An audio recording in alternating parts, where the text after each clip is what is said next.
Les fruits rouges, en l'occurrence les fraises, sont très demandés en Chine. Et les agriculteurs péruviens en cultivent de plus en plus en pensant à l'énorme marché asiatique. La combinaison d'une industrie agricole d'exportation en plein essor et de vents commerciaux favorables pousse leurs produits vers l'ouest à travers le Pacifique jusqu'en Asie. Ces dernières années, les exportations vers la Chine ont considérablement augmenté.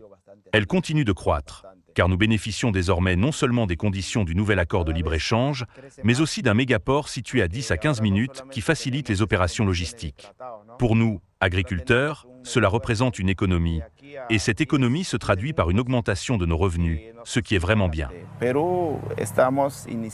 Percy Luna est agriculteur dans la vallée agricole de Huahay, juste au nord de Lima. Il investit les économies réalisées sur ses exportations de pitahaya ou fruits du dragon dans la culture de framboises et de mûres, également destinées au marché chinois.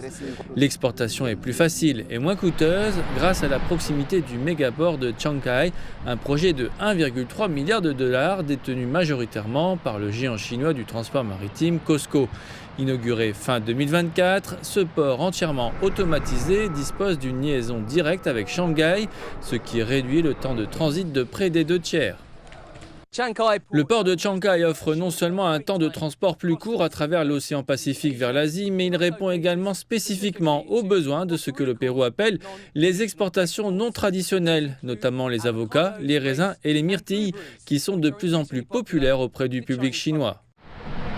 L'utilisation du port en eau profonde rend les produits péruviens plus compétitifs. Nous proposons des tarifs portuaires compétitifs qui doivent être complétés par du transport terrestre, des lignes maritimes et des services portuaires, mais je pense que nous contribuons à rendre la chaîne de plus en plus rentable. Le Pérou a été le premier pays d'Amérique latine à signer un accord de libre-échange global avec la Chine en 2009.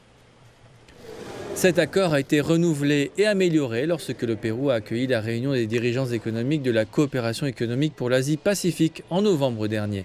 Dans le cadre de cette mise à jour, le Pérou a mis en œuvre des protocoles phytosanitaires rigoureux avec la Chine, garantissant ainsi la salubrité d'une multitude de produits agricoles péruviens.